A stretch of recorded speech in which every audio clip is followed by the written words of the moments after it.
Un atelier de renforcement des capacités en logistique électorale à travers une formation des formateurs qui s'est ouvert ce lundi 1er mars 2021 à Kinshasa, organisé par iFest. Au cours de la cérémonie du lancement de cet atelier de formation en logistique électorale, présente à cette cérémonie Adèle Ravida, directrice pays de la Fondation internationale pour les systèmes électoraux, iFest, qui appuie la CENI. Corneille Nanga, président de la CENI, Rossard Malonda, secrétaire exécutif national, Nadine Michika, questeur adjoint en charge de la logistique, les secrétaires exécutifs provinciaux ainsi que le membre de la plénière qui compose la Commission électorale nationale indépendante CENI en sigle. Lors de cette cérémonie de l'ouverture de cet atelier au centre Caritas Congo à son siège dans la commune de Barumbo, Rossard Malonda, secrétaire exécutif national, fait la présentation des représentants des différentes provinces présents à cette assise. Bonjour collègues. Bonjour. Bonjour. Excellence Monsieur le Président de la CENI, Madame les questeurs adjoints de la CENI, Messieurs et Mesdames membres de la plénière, chers collègues, je voudrais montrer les jeux, soulever l'importance que revêt ces jeux. L'exécutif national de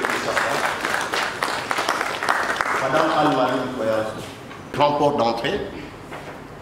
Madame le secrétaire exécutif provincial du Congo central peut se mettre debout.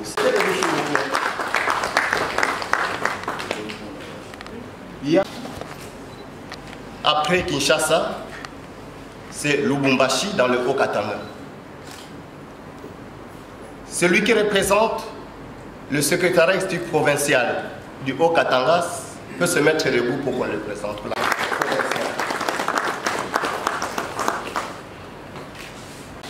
Nous avons reçu beaucoup de matériel à partir de la province, l'ancienne province orientale, particulièrement la province de l'Ituri. Celui qui représente le secrétariat exécutif provincial de l'Ituri peut se mettre debout. Mais les matériels à partir de Kisangani.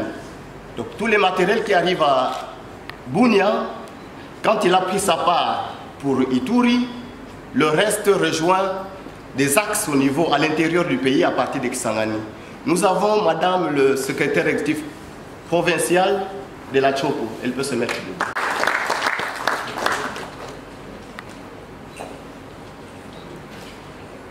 Il y a la ville par son aéroport et par sa position stratégique pour redéployer les matériels vers Kasaï, vers Sankourou, vers Kasaï oriental.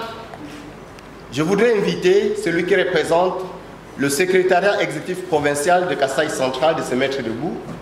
C'est le secrétaire exécutif provincial lui-même.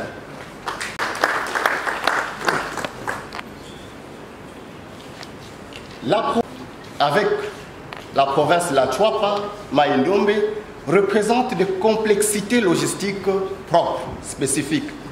Nous voudrons davantage creuser et savoir comment ça se passe là. Notre collègue qui gère la province du Sankourou, qui est là, peut se mettre debout. C'est lui-même. Malaka, dans la province bateau. C'est une autre image du déploiement de notre pays. Nous avons voulu profiter de l'expérience aussi de notre collègue ou de nos collègues qui gèrent la province de l'Équateur. Celui qui représente le secrétariat exécutif provincial de l'Équateur se mette debout.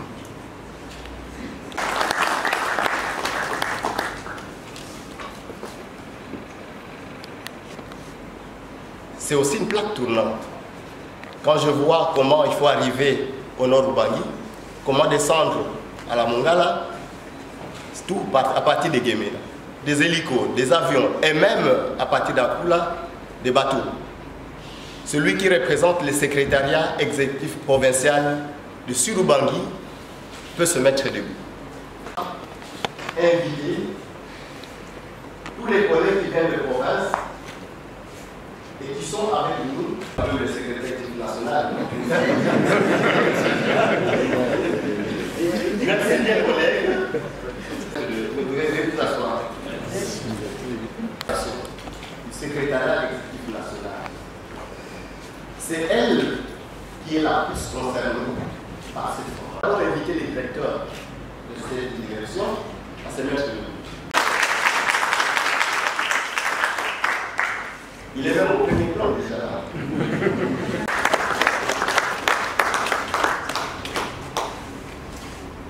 Merci beaucoup, vous pouvez vous asseoir.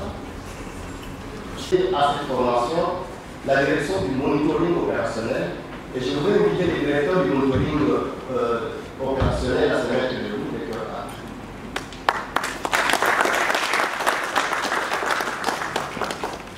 Merci.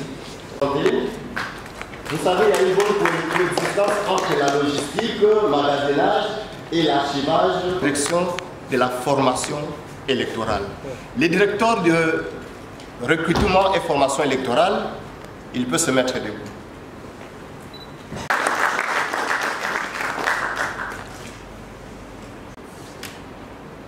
Tous les aspects ayant trait à la participation à la formation. Mais nous avons dans la salle d'autres participants à l'ouverture parce qu'il s'agit d'une formation technique. Il s'agit particulièrement des directeurs d'autres directions que je voudrais bien demander à se mettre debout pour que nos chers membres de la plénière puissent aussi les voir. Là, nous avons la direction des télécommunications, la direction des communications, la direction informatique, la direction des opérations, la direction juridique, la direction de la sensibilisation et éducation électorale, la direction de l'administration, mais il y a d'autres directions. Merci collègues pour la plénière de la CENI. Je venais là d'aborder les aspects ayant trait à la facilitation et à la participation à la formation qui va commencer aujourd'hui et qui va durer 7 jours, qui se clôturera par une séance d'immersion aux entrepôts centraux de la CENI à l'aéroport d'Ndjili. Mais je voudrais de manière particulière avouer que cette formation a lieu grâce à l'implication et à l'appui et à l'accompagnement financier de notre partenaire AIFES, qui est représenté et pour lequel je vous laisserai le bon soin de lui transmettre, de lui dire nos remerciements. Mais cet accompagnement est là depuis près de 3 mois que nous préparons cette formation. Il a été à nos côtés et même maintenant, l'AIFES est représenté et restera avec nous jusqu'à la fin de ce travail. Voilà, Monsieur le Président, ce que je peux dire en prélude pour vous présenter tant le contexte que la participation telle qu'elle a été organisée à cette formation. Je vous remercie.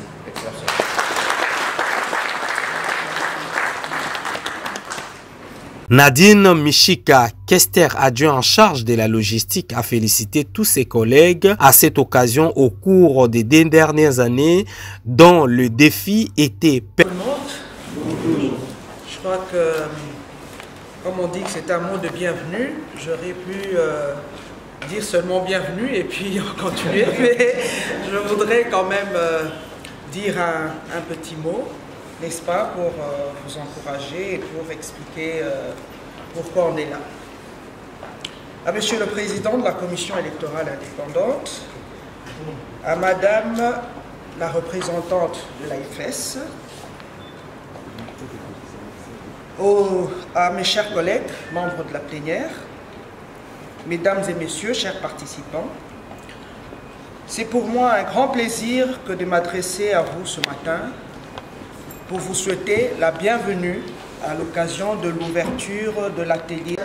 Est appréciée à sa juste valeur. Je note la présence des secrétaires provinciaux ainsi que de certains logisticiens membres de nos démembrements. Depuis 2006, à chaque cycle électoral, la commission électorale a fait face à de nombreux défis logistiques. Cependant, le dernier cycle électoral de 2018 a fait face à un défi plus important parce que la logistique a été prise en charge entièrement par nous-mêmes. Je sais que ce n'était pas facile, mais nous y sommes parvenus grâce à vous tous. Je n'ai pas eu l'occasion de le faire depuis 2 ans, mais je voudrais profiter de cette occasion pour féliciter tout le monde, parce que c'est grâce à vos efforts, à votre abnégation que nous avons réussi à organiser ces élections. Vous pouvez vous applaudir. Ne dit-on pas qu'il vaut mieux tard que jamais. Donc même après 2 ans, nous n'oublions pas que vous avez fait un travail fantastique et apprécié. Je ne doute donc pas que la présence de chacun de vous à cet atelier démontre l'importance que vous attachez à l'organisation de la gestion de la logistique électorale. Mesdames et messieurs, au cours de ces 7 jours d'échange, vous allez partager les expériences respectives, enrichies par des leçons, des cas pratiques relevés sur terrain lors des opérations passées. Ces échanges lors de vos débats consisteront à renforcer vos capacités logistiques par une gestion efficiente en vue du prochain cycle électoral. Pour un meilleur apprentissage, cet atelier s'articulera sur quelques points à savoir: mettre à jour le plan des schémas de déploiement du matériel électoral, impliquer les spécificités environnementales et opérationnelles pour une logistique rationnelle, uniformiser les procédures et les documents de la gestion logistique, relever la valeur des documents pour une logistique efficace, élaborer les règles de conservation et un guide d'application, adapter les solutions et les moyens employés aux besoins et au contexte spécifique des typiques d'opérations, dégager les règles pour éviter l'improvisation et ou de tomber dans l'arbitraire, produire un mode opératoire de la logistique électorale consolidé et actualisé, renforcer l'application de la méthodologie de formation active en vue de créer un noyau des formateurs logisticiens. Mesdames et messieurs, cet atelier de renforcement des capacités en logistique électorale vous donnera sans doute l'occasion de vous approprier non seulement des éléments nécessaires à l'élaboration d'un support de renforcement de capacité, mais aussi de développer les aptitudes et compétences des logisticiens de tous nos secrétariats exécutifs provinciaux ainsi que de toute notre direction logistique dans la réalisation de leurs tâches sur terrain. Au regard de la qualité des participants et de l'engagement de tous, je ne doute pas qu'à l'issue de ces échanges, des enseignements pertinents en sortiront et que tous les concepts techniques utilisés dans le domaine logistique vous permettront de maîtriser davantage la planification de toutes les activités importantes et d'améliorer l'organisation de travail et surtout de la maintenance, qui est un défi encore plus important. La réussite du processus électoral en dépend. Je demeure néanmoins convaincu que nous pouvons relever le défi grâce à l'implication de tous les participants.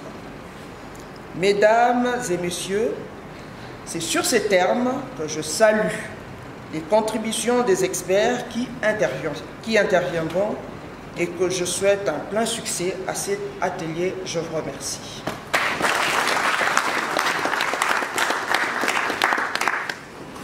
Corneille Nangaa, président de la CENI, a fait le bilan de son leadership à la tête de cette institution démocratique.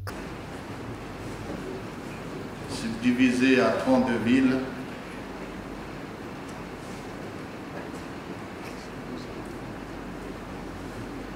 « 312 communes aujourd'hui et 2815 quartiers. Et un milieu rural de 145 territoires, 734 secteurs et chefferies, 6095 groupements, plus de 88 000 villages. Ces données sont là. Toutes ces données sont là et à la disposition de la République. 40 millions d'électeurs, les projections indiqueront autour de 50 millions pour l'élection de 2023. Les défis logistiques vont donc continuer. Les routes se sont dégradées davantage.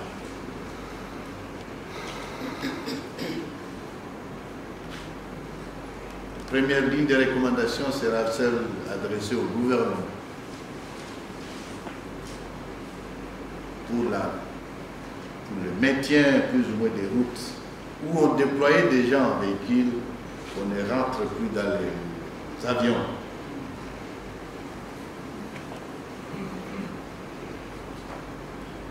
La sensibilisation ou l'éducation civique électorale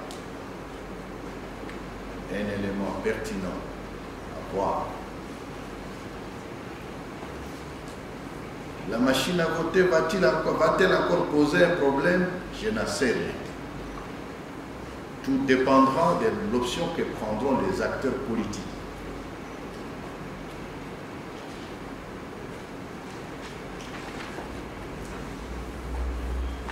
Les débats sur la réforme électorale, c'est un autre objet de distraction qui est tel que si on fait garde, ça va nous passer le temps. Et à la fin, nous allons commencer à nous regarder et à nous accuser. Qu'est-ce qu'on veut réellement en termes de réforme? Qui va initier? Qui sont les acteurs impliqués? Le consensus, je dirais, l'adhésion aux grands éléments de cette réforme. Parce qu'en parlant de réforme électorale, chacun a en tête sa propre petite idée. Pour les uns, réforme, ça veut dire changer l'équipe Nanga avec une autre. Pour d'autres, réforme, ça veut dire enlever le seuil d'éligibilité à la loi électorale. Pour d'autres encore, changer le seuil, c'est la réforme, c'est changer le mode de scrutin des gouverneurs ou des sénateurs, du président de la République. Pour d'autres encore, changer le seuil, c'est juste enlever les centres locaux de compilation ou les renforcer. Pour d'autres, je peux continuer. Discussion faite avec les acteurs. On peut se rendre compte qu'il y a un vrai problème. Qui prendra les leads? Qui va faire le premier pas? Avec quels acteurs? Ces questions nécessitent d'être prises en charge immédiatement. Si on ne veut pas vivre ou on ne souhaite pas vivre ce qui s'est passé en 2016, c'est-à-dire un nouveau glissement qui n'est pas nécessaire et qui n'est pas utile pour le pays. Je voudrais donc vous encourager à commencer à réfléchir en toute liberté et toute transparence, mais aussi en toute objectivité. Objectivité fondamentale sur la question logistique, en espérant que dans les jours qui viennent, les formations sur les autres secteurs vont être entamées pour la la préparation du prochain cycle électoral. Au nom de la plénière donc, je vous encourage. Au nom de la plénière, je vous remercie. Et au nom de la plénière, je déclare ouvert cet atelier de renforcement des capacités en logistique électorale en République démocratique du Congo. Je vous remercie. Il s'y est de rappeler que cet atelier de renforcement des capacités électorales a débuté le lundi 1er mars 2021, prendra fin le dimanche 7 mars de l'année en cours. Vous informez de l'essentiel de l'actualité en République démocratique du Congo en temps réel. Il vous suffit de vous abonner sur notre chaîne YouTube Entrepreneuriat TV grâce à votre magazine d'information générale Top 243 News pour recevoir toutes les notifications de cette nouvelle édition des informations du jour. Au nom de toute la rédaction, nous vous remercions.